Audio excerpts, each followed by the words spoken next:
Hey friends, before I start this episode, I just want to say that for the month of February, I am focusing on screens again. I did this last May with my dear friend Tekla Brumder-Ross, and she and I talked so much about our attention and where we put it and how screens can get in the way of it. And I'm back. And that is because I really do think that this is an important issue for all of us. I'm talking for the first couple episodes in February with folks who are working with kids and teens and our youth and their screen use, but I do ultimately think it comes back to, especially for parents, looking at our own use. And even if you're not a parent and you're listening to this, or you're not in the child rearing stage of life anymore, I still think it's important to examine our own relationships with our screens, these ubiquitous devices and slot machines in the palms of our hands, to see how we use them and to see how, if we're being honest with ourselves, they keep us from connecting with other people. The algorithm sucks us in, and all of a sudden, we've lost an hour that could have been spent with another human, instead with a neck ache. So I hope you will stick with me this month. I think this is important, and that's why I'm focusing on it. And as you'll hear about in the first episode this month, there's a February challenge. Off February, around the world, people are taking social media apps off their phone, and they're doing it in community. So make sure you find out more about this Off February challenge, and let's see if we can look up and around so that we can gather, connect, and create more. All right, back to the episode. Hey, welcome back to Gather, Connect, Create. I am your host, Megan Schultz, and this is the podcast where every week I am hoping to drop a little inspiration so that you can gather, connect, and create wherever you find yourself, whether it's with friends or family or even people you've never met before, because I do think that this is how we heal our divide. So thanks for being here. Listeners, today on the podcast, I can't wait for you to hear this conversation between Kat Zilka and Tekla Brumder-Ross and myself. Kat is the co-founder and executive director of a nonprofit here in Milwaukee called Disconnect, whose mission is to inspire teens and young adults to reset their relationship to addictive technologies and help their communities do the same. And they do that by small group gatherings, which are peer-led and facilitated by an adult, but really peer-led in terms of what they talk about, their noticings, what they do when they're together that doesn't involve screens. Their screens have to be checked when they arrive. And just the stories that Kat shares with what comes of those meetings, the reflections that the teens have, the wisdom that comes from these kids is incredible. And indeed, the reason she started this in the first place, her experience as a teacher during COVID, we actually may have been in tears a little bit because this is real. The struggle is real with our phones, with these, what people are calling slot machines in the palms of our hands, those addictive cycles with the dopamine loops, all of the things that Tekla and I talked about last summer in our series on attention. Kat is working with the teens who are living those things right now. And our conversation is so important and so timely, and also something that really needs to be replicated around the globe, really, if you ask me. And it is being done. There are groups of parents, of concerned citizens who are speaking up, and things are getting done. Look at what happened in Australia and France and England. There's a big movement now as well. And here in America, it is starting, and we are beginning to see it taken seriously. And I think Kat and her team at Disconnect are at the forefront of this. And so I'm excited to share this episode along with my friend Tekla Brumder-Ross, who brings her expertise and her experience as a psychologist, and particularly a psychologist who works with addiction, and even more specifically on this addiction with our technologies. Since last summer, our conversation, Tekla has become the chair of a digital harm reduction committee at the American Psychological Association, at the APA. So we are in good hands for this conversation. It gets real. And I hope that even if you're not in Milwaukee, that you hear this conversation, maybe share it with somebody who you think might benefit from listening to it. Because whether we like it or not, these technologies affect all of us, parents and teens, adults and kids alike. We all suffer. We are all victims of what's happening at the big tech level. So let's dive right into this conversation. Kat and Tekla, welcome. You are both in very practical and I think complementary ways concerned about really the same thing, which is to say our attention and where we put it and what takes it away and how we get it back. And here specifically, of course, I'm talking about screens and technology. So welcome to the podcast, ladies. Hello. Thanks for having us. Absolutely. Kat, I am excited to dive into what you do with Disconnect. And Tekla, please jump in with questions or comments or observations because you bring the scientific background and the research. So, Kat, I remember hearing about Disconnect actually for the first time at Creative Mornings event, or actually it was their newsletter because I couldn't attend the event. You were one of their 30-second pictures, which is where you have a chance to tell who you are and what you do and why you're passionate about it and what you need from this Creative Mornings community in 30 seconds or less in theory. So as I read that, I was like, yes, we need more of this. I need to know about this woman. And I gave a little bit of introduction to you ahead of this conversation in the introduction, but I wonder if you could give us a little bit of background about what led you to the work with Disconnect and to creating Disconnect. Absolutely. So I was a classroom teacher for 15 years. I taught everything from elementary, actually taught fifth grade, and then I was a seventh and eighth grade teacher for quite a few years. And then my most recent stint was teaching high school. And Mm, that's what I taught through COVID. So I was teaching ninth through 12th graders mm, in English, basically. And I thought that was my career for the rest of my life. I love mm, teaching. I feel like I am a teacher, like I identify as a teacher. Um, and it didn't occur to me I would be pivoting out of that career in any way. But as things often do, especially with COVID occurring, it really made me start to think about the impact I was having on mm, the youth I was working with and the systems I was working in and how they weren't or were working on behalf of the students holistically. mm. I had an upfront seat to the teen mental health crisis. Yeah. So to have been working with teens in 2018, 2019, and then have walked through 2020 with seniors, and then go back to the classroom hybrid, checking kids' temperatures in the fall of 2020, keeping them socially distanced at all costs, feeling like the weight of their lives was on me. I was not tuned in to their mental health because the physical health was so top priority. Mm, So I wasn't even like able to access the other needs because mm. I was just always aware of are they coughing? Do they need to go to the, that those kinds of things.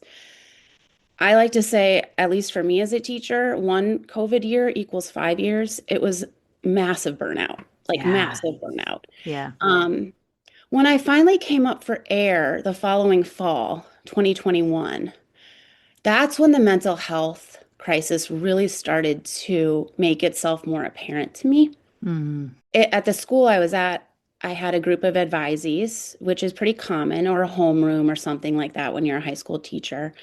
So you stick with them, at least in the design I was in, for 4 years. You get to know them, you help them with their academic career, you get to know them on a personal level. Three of them were inpatient over 2 years. oh my goodness. And that's the number. At least that's what it was in 2021. Tekla, you can help me if I'm maybe misquoting some of this, but 3 out of 10. That is an epidemic, in my opinion. And I began to wonder what the school and what I could initiate at the school that could help address just one aspect because it was so many things clearly. And it got so chronic Mm, through COVID, right? And what I understood was that whatever it was that was going on in relationship to the digital technologies in our lives was impacting the kids. Hmm. I did my best to do research on it, and there weren't enough studies. There wasn't enough data out there at that point. It was only us teachers up front, just seeing what was happening, having kids we cared about go inpatient, having kids have complete breakdowns in the classroom. It became standard to have to manage breakdowns in classrooms after Hmm. that. Hmm. It was just skills that I had not needed prior to that. So I'm kind of like a fixer. So I was like, okay, well, what can we do? And I thought, well, let's think about how we can get kids to think more meaningfully about their tech use. Because that fall, I was teaching a class that was not really relevant to this. It was called digital journalism. And I had watched in 2021, that fall, I'd watched The Social Dilemma. And I thought, oh my God, all of my seniors have to watch this. Have you all seen it on Netflix? Mm-hmm. Yeah. Mm-hmm. Yeah. And so I was like, well, how can I sneak this into the class I teach the seniors? And so at the end of the semester, I assigned it as like an optional prompt for their final essay. I said you could watch The Social Dilemma and reflect on your relationship to your phone. Just because I was like, technology, it kind of works. And I didn't really expect any of them to do it because that wasn't that was tangential to the objectives of the course. Over half of them chose that prompt and chose to watch it. And this was the moment when my whole career did a record scratch because Mm. over that winter break, when I sat down to read those essays, it's hard to even like I will usually gloss over this part of my story because it's like it really does get me in a deeper way. But I first of all was so grateful to have the privilege to read their truest inner thoughts Mm. that they trusted me enough to share that. What I read disturbed me, upset me multiple times. I had to put it down to cry. Mm. Um, I realized about halfway through, it was just dark. It was just Mm. really dark. And they wanted to share. It was like they were dying to share. Like they were like, no one's asked me these questions. No one's asked me what my relationship to my phone is like. And I realized if you just put your finger over the word phone and put in any other substance, these were letters to an adult crying for help. Mm. Mm. Help me. Help me. Like, please help me. I can't stop this. It's really hurting me. And I Yeah. know it, but I can't stop. And that's addict language. Yeah. And so I felt like I had to do something. Like I just did. I was like, I have to do something about this. This is extremely sad. Yeah. And Yes. so I formed a class. I created a class called Digital Detox. Mm. And it took a while to get it all approved and everything, but in the fall of 2023, we launched it, and I had begged seniors to sign up. I said, I need 6 of you to take this class, so it'll run. And I had 17 in a wait list. Wow. So I knew Wow. we had hit on something. And when I Yeah. The walked into the need. classroom, this had never happened to me before. Okay. I'm kind of a strict teacher, to be honest with you. I'm nice but strict. That's what the kids would always say about me.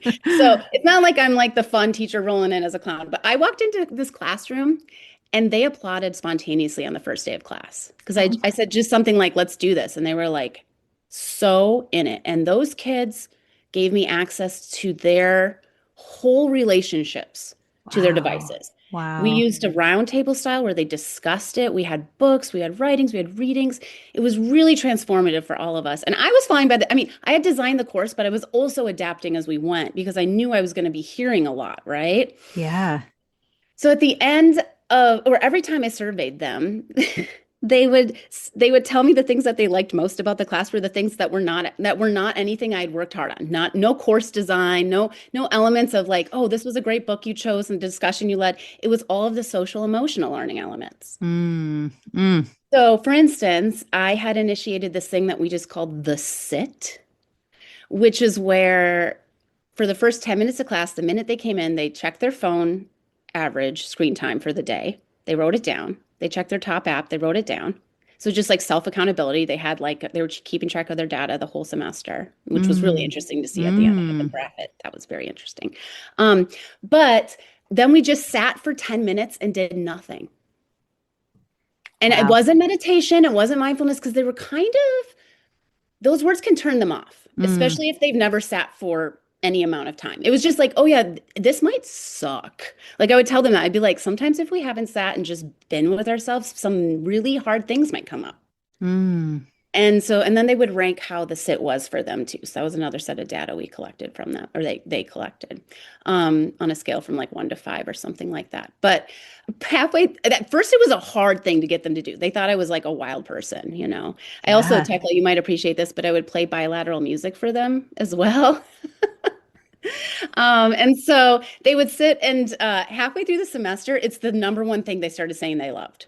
Wow. I'm looking forward to this. One of them came up, one of these hockey boys came up to me in the hallway and he's like, "Don't tell anyone, but I've like been sitting on my own." Oh, I love that. Oh, I love that. Because that's hard even for adults to do. So to get high school seniors to sit for 10 minutes, that's wow. Yeah, so it was pretty incredible. And at the end of the semester, I realized, okay, I am actually competing with my own objectives and the outcomes I would hope for in this course because the academic pressure for a senior in a class like that is so high that it was creating a lot of stress while I was also trying to reduce the cortisol, right? So it was like, Mm-hmm. I realized this isn't the space for this work isn't really in the classroom. And it occurred to me it would be a better support group. Mm. So I took that spring, I didn't teach the course again, and I took that spring to kind of plan what I wanted to do. And I ended up resigning from the school and starting Disconnect. And that fall or that summer, I invited a handful of teens that I knew and trusted to meet with me once a week and develop a support group using the stuff that had already kind of worked in the course and just like broadening it and making it more meaningful. So now we have a framework, a support group framework that's, I say it's teen approved, teen loved, teen approved. Mm. And that's our teen program. We've got some other programs in the works too, but that's our teen program. That's the story of Disconnect. We officially became a nonprofit in May of 2024, and Okay. we've been fighting for our lives ever since. Yeah. As most nonprofits are right now. But yeah, yes, yes. Oh, wow. What an incredible birth story of this organization. I love that because it was such a, oh my gosh, such a tangible, poignant need that you saw. And then we're just like, I need to fill this. Somebody needs to do this. Oh my goodness. I describe it as a bit of a calling. Mm, yeah. It's like I don't know if you've ever had that feeling in your life when you've hit an alignment moment, Hmm. but it felt like so many of the different things I'd been working on in my career and had been doing professional developments for, training for, and just how I operate and who I am. It was like, click, this is what you're supposed to do. Mm, yeah. So I like to say it's not mine. I don't own it. I genuinely feel like I channel it. Like Mm, I'm listening and pulling it, you know? And yeah. so I try to keep that. That's why it's a nonprofit and not a for-profit. It's not for me to benefit from. It's for us to make a more tech responsible world. That's our vision. Mm, So that's what we're doing, slowly but surely. Slow work. When you want to make that much change, I'm sure, Tekla, you can speak to this about harm reduction, recovery models, but it's brick by brick, you know, and that's hard for people. They want an instant answer right now. mm, They want a quick fix, but that's part of the problem. If you don't mind, Megan, if I, Kat, yeah. this is Tekla. I was moved to tears while you were sharing your story. I want to first thank you for answering the call. Not every teacher who read through those essays with teens saying, help me, help myself, would have seen it that way to shift and pivot your career. And I just want to thank you. And it speaks to your awareness and your self-awareness and your self-compassion to say, I need to see them for who they are, where they are in this moment. And I'm sure it was very hard to go against the school and the traditions and creating the class and doing all the things and being able to create the space that they needed. So thank you. Like, thank you from the bottom of my heart. Thank you for teaching me. And I talk all the time on this podcast about how um, these drugs in the palm of our hands don't allow space between our thoughts, our breath, our neurons, and just that space to sit. Like, what a gift you gave them for the rest of their lives. And to normalize it, to like sitting with our discomfort is really hard. And we don't necessarily need to call it meditation or self-compassion. We can just call it sitting. And what a beautiful practice. I mean, something that you said when you were talking about what shifted for these kids' lives is a data point came to mind that I think we just need to say, which is 93% of emotional communication is lost in text, direct messages, phone-based communication. 93%. So when you said you were seeing shells of these students, you were seeing shells. If you lose 93% of your emotional communication, yeah, we're all going to feel gross. So the texture, the tone, all of it was gone. I'm not surprised. I'm not surprised that you had 17 students in a wait list. There was a recent study done, and Megan and I have talked about this in 2025, where they asked teenagers how much they would need to get paid to get off TikTok. And I think it was like $33 they would take if they could get off TikTok. But if their friends and their community went off TikTok, they would pay to get off, which is like, help us help ourselves. And as an addiction psychologist, you are right. Help us help ourselves. And I loved your harm reduction approach, which is exactly where I come from. Like, harm reduction started when everyone is exchanging needles in the HIV era, and they needed to figure out how to reduce transmission. And so they started squishing bleach through the syringes that they were hiding in the, nightclubs and parties. And like, it starts there. It starts with like cleaning the one syringe so that less people get infected with HIV and less people have consequences and die from the disease. And it starts there. It starts with something small. It starts with sitting by yourself for 5 minutes, for 3 minutes, for 10 minutes. And Megan knows this, like, my plight in this. I'm so glad you're on it with teens. Mine is the parents. Like, you have to model the behavior you want to see within your children. So no more pointing the fingers at them and saying, get off your phones while you're on your phone. Like, sorry, it's not going to work. So just an honor and a joy to be with you today and to hear your story. So thank you. Thank you, Tekla. I couldn't agree more about the parents. I feel one of the first things the kids have to work through is how antagonistic their parents are in the support group. It's hard for, I think, young people and their parents to feel on the same team around this right now. 100%. And it's funny you say that, Tekla, because I get a lot of pressure in this space to address more adults and do more with adults, but I don't really like doing that. That's not my calling. So I love to hear this Tekla has her hands up, listeners. I could not. Both my hands are up. I'm here for the parents, y'all. I think that's so good because it's a big issue to tackle, and it's going to take a lot of us working on the mindsets of a lot of different groups of people.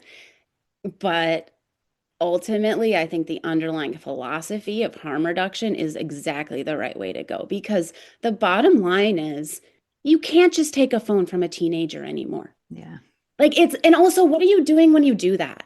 You're creating an infantilized state for them. You're not empowering them. Right. And so the mindset of how do we help a teen feel empowered to make good choices around a dangerous substance with the access to a dangerous substance.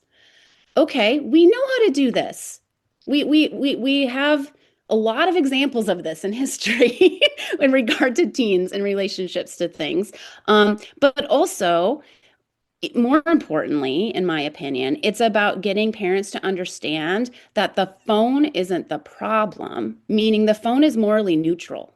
It's how the kid approaches and uses the phone, right? So all of my kids in my program, they all have phones. Do they all have social media? No. Yeah, that was going to be one of my questions for you, because we're talking about phones.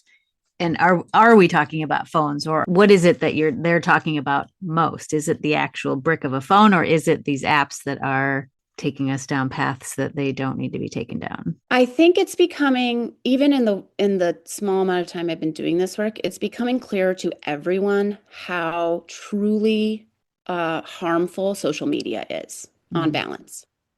Period. It's not, I don't think a lot of teens would deny that at this point. No. Just even from firsthand experience. Yeah, they're doing their own research and they know that it's manipulating their brains. They know they can't stop. They know. And now you said you didn't have the research then in 2021 and in 2023, and now we do have the research So now there you to, go. so there you go. Yeah, and the conversation's picking up around it amongst them, which is really ultimately the peer support idea is key to this. It's Mm, like our mission at Disconnect is to inspire young people and teens to reset their relationships to addictive technologies and help their communities do the same. mm, So the idea is like once they're doing it, they help their people, their yeah. peers and their people in, lots of different ways. We try to support them doing that and help them do that. But I think social media, I liken to the cigarette smoke and cigarettes. I think it's that bad, right? My grandpa was handed a pack of cigarettes at 14 and smoked a day for the rest of his life, Mm, smoked a whole pack a day for the rest of his life and died of it. And I think about handing these social media apps to 14-year-olds and what we've done to the brains. Because my grandpa actually, he didn't die of lung disease. He actually died of hardened arteries in his brain from smoking. mm, mm, And for some reason that just sticks with me because Mm. I think about the brain. mm. And I Yeah. think about social media and the brain in a 13-year-old and the chronic reliance we create on that system of dopamine reward. Um, And social comparison at that age, like the scaffolding of social media is social comparison. And so you put that in a middle schooler, a high schooler, it's like yeah. really, really, we're just really setting them up. And it's like into 15 cigarettes a day. Like, so Okay, there you go. yeah, it's Love that. social media is like Hearing into from you 15. at least. Yeah, 15 cigarettes a day. Megan knows my husband and I say when we grab our phones to go text or do something, I'll be like, honey, I'm going from a smoke break. I love that. Yes, But see? but I tell him that actually a smoke break would be healthier for me because I'd be socializing and I would be outside. So pick your poison. Yes, yeah. So to go back to your question, Megan, we interact with the device on lots of different levels, but this is the kind of conversation we would have in the support group Mm, because this is a harm reduction conversation. So the first thing that the kids will encourage one another, especially kids that are folding in, to do is to examine their relationship to social media. That's kind of the first line, the first line. yeah. Now there are kids who are further into this work who are in a different position. Like they will come and say, okay, they've gotten a handle on their social media use. Some of them aren't on it at all. Some of them have it real moderated. Some of them they'll go through relapses. Like summer's hard, winter break's hard. There's relapse times. But then they'll kind of pull out, get back in the habit forming. But they will say things like, I find myself just scrolling my pictures, my photos. Like it's just the addictive screen itself, the Mm, colors, the images, mm-hmm, all of that. mm-hmm, mm-hmm. Totally. Totally. Yeah. I mean, part of the reason Tekla and I had this series last May was because I wanted to do a trial separation from social media for the month of June. And I liked it so much. I haven't been back. I'm happy to say that, but I've replaced it. So it's not that if you look on my how many hours have I lifted up my phone today, it would be the same today as it was back in, before when I was on socials, but I've replaced it now with Substack and reading longer form essays, which frankly take a lot longer than scrolling. So you're right in that there's something just appealing about, Mhm. I mean, one of my questions was going to be, how do the kids, you put their phone in the pocket or wherever you put it when they walk into the room. Are they a little twitchy for those first few meetings? Like what do you see in them during these meetings? Well, so we have our meetings and then we also run digital detox summer camp. Mm, So as soon as you asked that question, a story came to mind. It's a 5-day week. We're running it this summer from June 15th to 19th. It's a day camp. So teens ages 14 through 18 can come. And it's a drop-in style. So like you can just come for the day if you want, basically. mm, But we recommend registering for the whole week. And basically, kids come in and they drop their phone at the beginning of the day and they don't get it all day. And this is summer, right? mm, So mm, some of the kids who've been in the program for a while, they were doing well with it. They're excited. They look forward to it. They were dreading getting their phones back. A couple of them would stay late and be like, I just don't want to get my phone. Um, mm. but Ha. one girl came on the second day, and there had been a boy that had come on the first day, and they were friends, and it was his first time.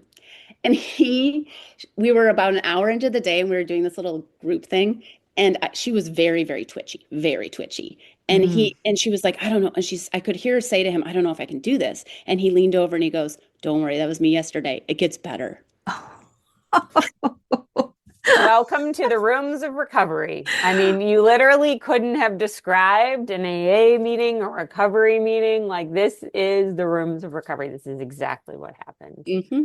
And to the Yeah. data that you mentioned earlier, Megan, yeah, 80% of people have phantom phone syndrome, which is like you feel like it's in their pocket and they're not. That's why companies are building these transitionary objects where you like put a fake plastic phone in your pocket to make it feel like it's your phone, but it's not your phone. Mm. I Hmm. mean, I think it's 88% of us experience like email or looking apnea where we hold our breath while we're looking at our phone, which is increasing our fight or flight response and or increasing our cortisol. So you're not just twitching because you don't have it in your pocket, but you're also actually releasing a bunch of cortisol because we've built up so much of it from like scrolling and looking and Yeah. scrolling and looking.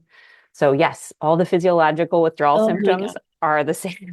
Tekla, I have a question for you that we've had that us kids have, or that the kids and myself have had for a while. We have been just using observational data in our surroundings to see if there's any like physiological signs of addiction for like teens. And one thing we've noted is that when a young person is scrolling kind of chronically in public, they tend to move one of their legs very, very rapidly, like Hmm. an up and down motion, like a Restless jittering. leg, like a Yeah, restless leg. yeah, but Hmm. just one.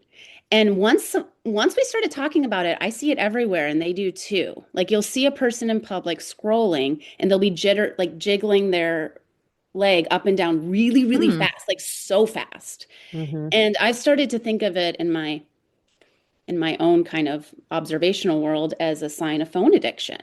Or Mm. scrolling addiction probably would be a more specific way to put it. Because we actually, to the harm reduction point, we actually, well, let me pause there and just ask, does that bring up anything for you when I ask you that question?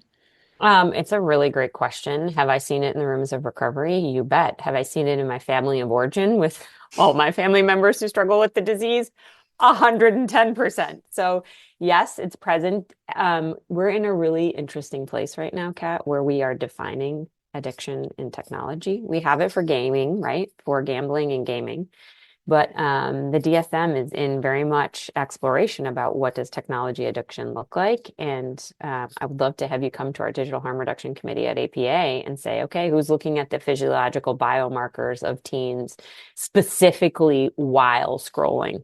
But from my anecdotal addiction expertise, I see it all the time. Mm. Yeah, it makes me very curious, and I would love to accept that invitation anytime. I would be happy to. Anything that furthers this work, and the more we can link up together, the faster we help people, in my opinion. Like, Mhm. so, Yes. Well, Yep. yeah. can I ask that it like as a follow-up, you said the parents, it's a challenging and Megan and I have talked a lot about this with our group at our school, right? I mean, our group at school started because parents were saying, tell us what to do with our kids. And Hmm. Megan and I said, well, we can't tell you what to do with your kids if we don't start talking about ourselves first. And so the group has become a lot more focused on the parents and the behaviors we're modeling and what are we doing at home and how are we having the conversation as like a family. Hmm. And true evidence-based addiction medicine is family intervention, right? It's family treatment. It's, somebody's in Al-Anon and somebody's in AA and we're all a part of the disease and we're all a part of the healing process. And so, um, I am so curious if Megan and I can answer the call of how do we help the parents because I can imagine that it's a real challenge and a barrier and to create this dynamic as a teen when you're no longer parent telling the kid what to do, but how do we work together with this new drug that's in our world and in our life and how do we support one another on our journey? Megan knows this. Like I went gray on my phone, and I tell my kids if they see my phone on color, they put it on gray. I tell my kids like if they see me distracted on my phone, they have to call me out. Like they get to be the parent, and they get to call me out on it, right? And so, how do we create these advocacy groups within our families of origin, right? And like this is a drug that got put on all of us, Hmm. and With how no do we work instruction. together? Yeah, yeah, Yeah. We're Yeah. all victims. yeah. Yeah. We're And all. then it doesn't, when you're in an addict cycle, it doesn't bring out, as we know, the best in any of us. And so then it's just everyone in the system operating in this addiction cycle around these addictive technologies. And I love what you said, family treatment. I hadn't thought of it to that degree, but um, when the kids free themselves, they turn and help their parents. Mm. I love that part of your mission. It's like a paying it forward part of your mission The number statement of of kids that are helping their whole families that are in the program. I mean, that's probably, I'm really glad this is coming up that because that may be one of the most meaningful things for me to watch. mm, Um, so the very first summer we did this when I was still doing a lot of beta testing. So I would be really surprised sometimes by outcomes. I'd be like, what? Oh, okay. One of the girls came in and she goes, I have an announcement, everyone. I learned how to turn on our family TV. They didn't use their family TV. And then she goes, and guess what? People come out of their rooms to watch it. And she made a rule that you couldn't have your phone. We call it double screening. You couldn't mm, have your phone while you were screening another screen. And so they started to harm reduce in their family. She was an 18-year-old girl going to college, and she spent that summer turning on the TV every day. And her brothers would come out of their rooms and they would watch TV together. Now, in a not harm reduction model, there's a lot to say about this, but I couldn't celebrate it more. Like mm. I was like, this is awesome. She inspired the other kids. Another girl came came the next week and she goes, okay, I tried that TV thing. I turned it on and my dad sat down and we watched a game together, but he double scrolled the whole time. So I told him he's not allowed to have his phone next time when we watch a game. Yes, that's how it So those are starts. just two anecdotes that come to mind. And then I've had a couple kids who have really intervened for their siblings when their siblings were about to get a device or get social media. Mm, Unfortunately, in both cases, they were not listened to. hmm. And it was upsetting. We had to talk through it in the group because they're like, they tend to say things like it's too late for me, but not for my sister. Um, Yeah. Well, interestingly, you say that when we're talking with parents and having these nights at our school where we invite our parent community to come, I've gotten quite a few responses of, I've already given my kid a phone. Too late. Like I blew it for that kid, And it's like, but no, it's not too late. It's never too late to change your relationship to your attention, right? can you That's a imagine lifelong. saying that about a different substance? Oh, I literally say it all the time. I'm like, oh, they're just doing IV heroin. We should just like continue to let it go. Too Oh, it's late. too Too late. late. It's too late. I was Yeah. gonna say, no, I don't think it's too late. I think we can do something about it. Yeah. Yeah. Yeah. So I love what you said too about how the purpose is not the abstinence only. So it's not to like say, come into this group and by the end of a week you'll want to throw your screen away. It's like figuring out that relationship. But I was curious. I've been reading about this Luddite movement. I'm sure you know about that too, where the kids who just go back to flip phones and don't want anything to do with social media. How are the kids? How do they feel about that? Is that something that comes after this Yeah, or that's a good question. It brought up we made these sweatshirts. Do you see this? They coined this phrase that throw your phone feeling. oh, oh, love it. Because Yeah. we have had a couple kids break their phones from throwing them from overwhelm, nervous system overwhelm. Like they'll be scrolling so long in the room, they'll just throw their phone, which Mm. again, another thing to study their tech club.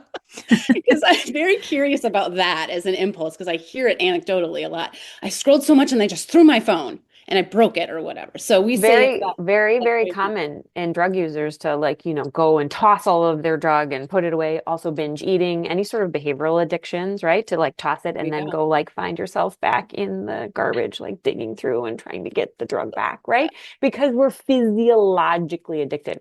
Hear me say, anyone who's listening, this is not a failure of character, Not of at all. willpower.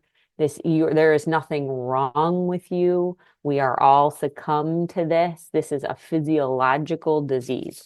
Mm. Mm. I think that just needs to sit for a minute because that Mhm. is exactly right. It's us against big tech. I mean, this is the rest of us against private companies who have every incentive to profit off of keeping our attention and no thought of our well-being. Mm. Mhm. And it's all of us in it together now, unfortunately and fortunately. And so that's one of the first tenets we talk about in our meetings is we're not broken. We say over and over and over again, we're not broken. We're not broken. This is a really hard thing we're trying to navigate. I wanted to share did I close the loop on the last question you asked? About the Luddites? Yes. What were you going to say about that? Well, I just wondered if any of them leave the groups feeling like that. Like, do any of them go back to flip phones, or do they see that as just another? None of them have done that so far. Some of them have extremely reduced phone use. I think so. I had one of our seniors she pulled all the data together from the phone pockets from every time the kids have put their phone averages. Kids who have been part of the program for 6 months or longer, and I have a very small subgroup still. We're still expanding, and we're hoping to get into schools this coming year. But with the group I have right now, we saw a 30% reduction in their screen time averages over 6 months. Wow. That's beautiful. That's incredible. I think that's a strong indicator that we're onto something. You very much are. And you know what? 30% of people return to use. I don't call it relapse. I call it return to use. So like, and really, it's really important to look at the other data in addiction medicine in the disease, because that's really good data. And as you said, you're just improving more and more, and you have a small N. So as your N gets bigger, like you're gonna see more. And your qualitative data is so strong. I mean, you've said it today over and over again. Like it's irreplaceable. And we all know. I mean, Megan and I talk about this all the time. We all know we need this. All of us know it in our hearts. Yeah. We need this. Yeah. Going back to harm reduction around different medias versus scrolling versus other things. One of the steps in our meeting is to share our slow media recommendations. And then we talk about what slow media means. And this is again around that harm reduction model of replacing with something that, it's not necessarily like I'm going to give up all the sugar and only eat kale, right? It's like, okay, well, when I don't drink anymore, when I stop drinking, I let myself have so much ice cream. Every night I just had a ton of ice cream and I did not judge myself for it, right? And that worked. And then I was ready over time to stop having ice cream and try something that was a little better for me, right? So we talk about slow media as anything that's not algorithmic and not scrolling. Yes, it's squishy in its line of definition, but what we do is we recommend films, albums, books, lots of TV series, certain ones, they'll kind of talk about which ones feel like they're fast and which ones feel like they're slow, and that gets into an interesting conversation. Lots of sports watching gets recommended. So this is awesome because I get access to teens' interests, which is always an interesting little window. But it's also like them celebrating the slower, more artistic things they are, like it's rehabbing that, At the beginning, a lot of them couldn't sit through a movie. And this is a great harm reduction story. One of the girls, she taught herself to crochet in the summer in our meetings. And then she would go home and she would put her phone away and she would binge watch the Twilight movies and crochet. And it really helped her detox from her phone. And I was like, that is great. Robert Pattinson, thank you very much. You go, girl. Yes, I love that. So I think it's hard though for parents because they want an all or nothing answer. Yes. Like for them, it's like, well, they shouldn't even be on TV, then go outside. And it's like, no. Yeah. It's not really, really, really well said. And people want the same thing in recovery. Just go to rehab and come back, and then you don't have any problems. Like you don't have problems communicating, and because you haven't been masking all of the emotional trauma and pain for so long. And you're 100% right with the sugar. Like alcohol has sugar, so of course you're going to want a pint of ice cream every night, right? You're detoxing from not just the alcohol and the ethanol, but the sugar, right? So we just have to slowly taper, as I like to say, right?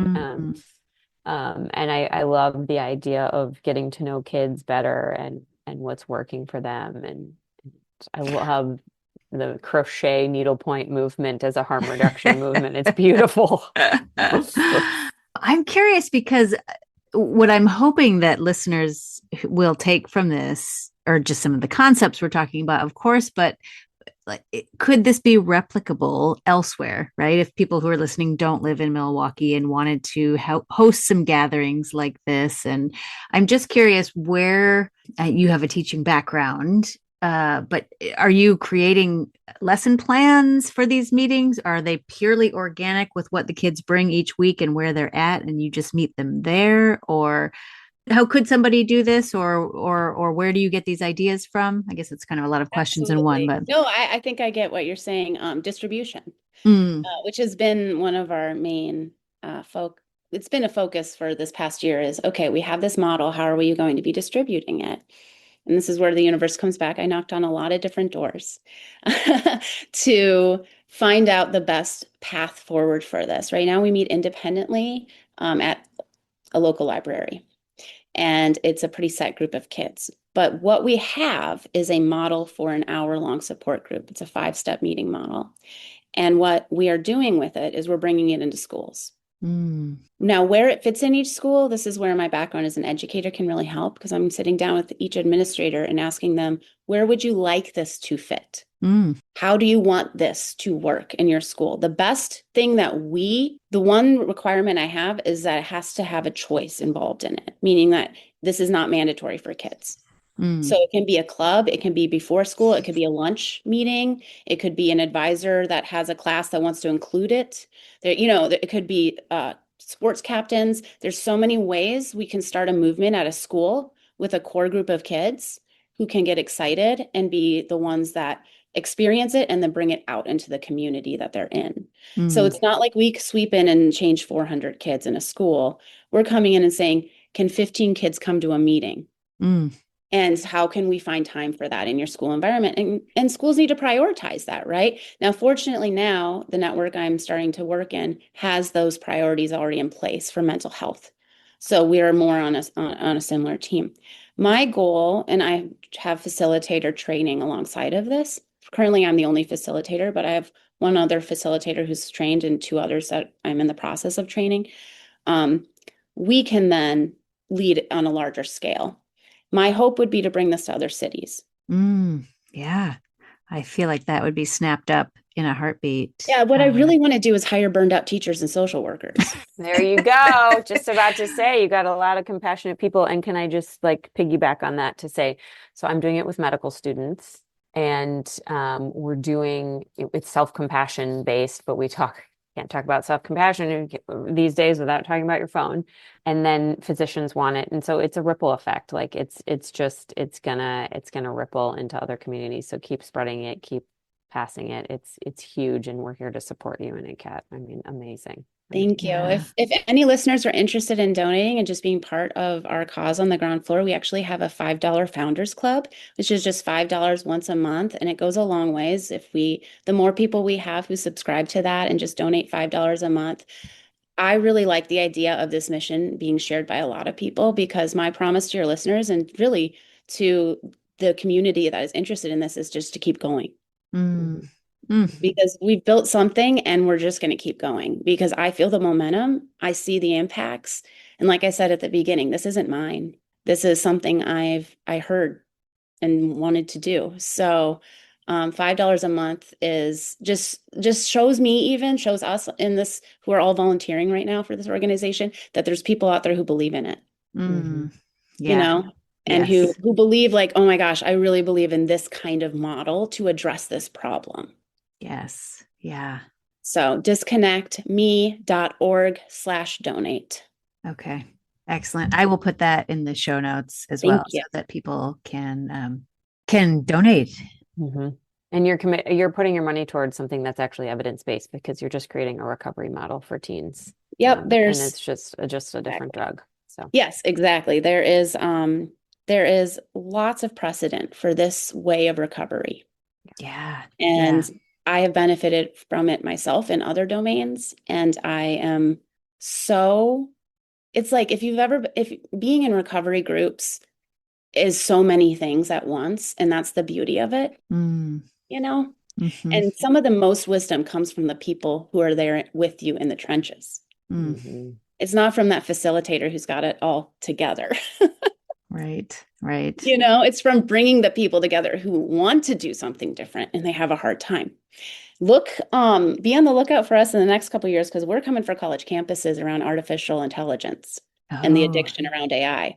Oh my Um, gosh. Let's come back for another whole episode on that yes, we want because to oh start my some gosh. authentic intelligence movements. So, Yes. Yes. I love that. And there is a cohort through Wendy Kopp who started Teach for America and Teach for All. She is going after what's called the rising generation.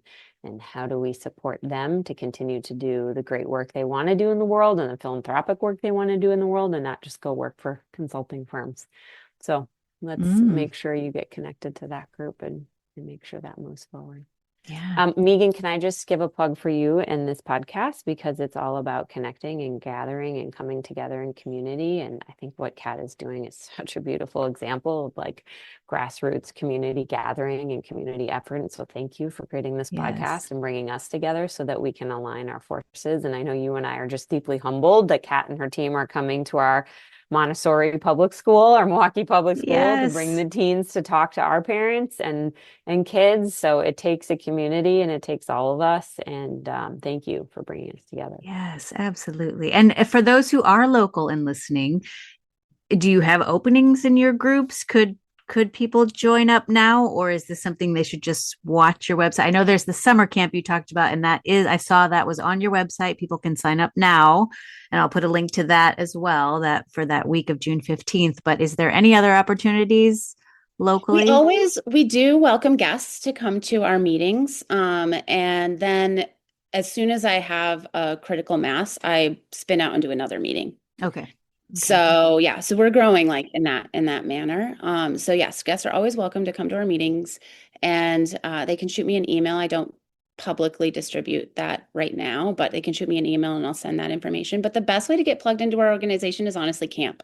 It's Okay. kind of like it feels in a lot of ways like a little bit of an orientation to this lifestyle and to the community that we build. And camp is just goodness, it's pretty special. It's a Yeah. pretty special time. Yes. I call it uncamp because basically it's like, give me your phone. Okay, here's really good. We eat family style meals for 2 hours sometimes. We just like talk and eat and just enjoy each other. And then we like read and take naps and lay in hammocks and go outside and walk down to the beach. And it's just, we're in a historical house in Bayview. It's awesome. Mm. It's just, I can't wait for it. Oh, I love that. You should have a video of the kids talking about how cool it is because I feel like if I were to say to my son, I'm going to sign you up for this camp that's about, no, you have to deposit your technology. He'd be like, "What?" I know, I know. But I feel like with the vibes from the kids, they would sell it in a heartbeat. Yes, we do. I'm glad you mentioned that because we are in the process of getting a video together about it. So that is Nice. All right, listeners, I'm going to put the website in the show notes. Check out Disconnect. Check out Kat and her team of student interns as well. You can see them on their website and find out more about what they do and their mission. And I am just so grateful because it feels like you're returning us, Kat, to what we have been doing for all of time, right? This ancient practice of gathering together without distraction, without all the things, being very intentional. Like we've been doing that for centuries, and now we need to come back to that. So we're thank craving you. it. We're We're all craving craving it. it. Yes. All of us. We're just craving it, aren't we? Just I was made to dilly-dally. Yes. Let's Well, our dilly-dally. minds are made to. We have to down-regulate. We have Yes. to have space to down-regulate. And with these, slot machines 24/7 in the palm of our hand, we have no down-regulation. Our physiological bodies need it. Yes. All right. Well, thank you for doing what you do. And I'm excited to meet you in person next week. Wonderful. Whew. I don't know about you, but I need to put my phone far, far away and go and take a few deep breaths after this conversation. Such important work that they are doing at Disconnect with the teens. And this is the sort of program that really needs to be expanded. The need that she talked about, the need that these kids who came to that first class that she offered in her school that signed up willingly, those essays that they wrote that said, I need help. I think that is so poignant and something we really need to listen to, even if it's not explicit right now with our kids. I think they need the help. And I'm so grateful that organizations like Disconnect exist and that she's really focused on the peer-to-peer model. Because, of course, anything I say, my kids are not, I'm cringe, right? Parents are cringe a little bit these days. I never thought I would be a cringe parent. I swear I was going to be the cool parent, but I get it now, Mom. Sorry. This is where that model is so helpful. So I am going to be watching with bated breath to see how they replicate this, how they can expand this, how they move into schools, and how it spreads because of how it makes people feel to be a part of it, because of how the relationships form outside of our digital life, outside of our screens, the pride and the connection and the creativity that comes when we put our screens down, and that the kids see that themselves and want to pass that on. I love that. I hope that this spreads far and wide. And I know this won't be the last time we talk with Kat, because I believe so strongly in what she's doing and would love to see this spread. So I will put links in the show notes to how you can get in touch with Kat and her team at Disconnect. There is the summer camp if you're local. And if you believe in this mission, in getting teens to build healthy relationships with our screens, not by taking them away, but by talking about how to be in balance, then join their Founders Circle for $5 a month, the price of a latte. How many times do we hear that? But in this case, the price of a latte to help these teens grow into healthy, functioning, confident adults. I'd take that over a latte any day. Thank you for listening. I think this was a really important conversation. And if you made it to the end, thank you. Thank you. Thank you. I will be back next week with another way to gather, connect, or create. And until then, remember that this is a practice, not one where we're aiming for perfection, just one where we're aiming to do it more often together, because that is what this world needs. See you next time.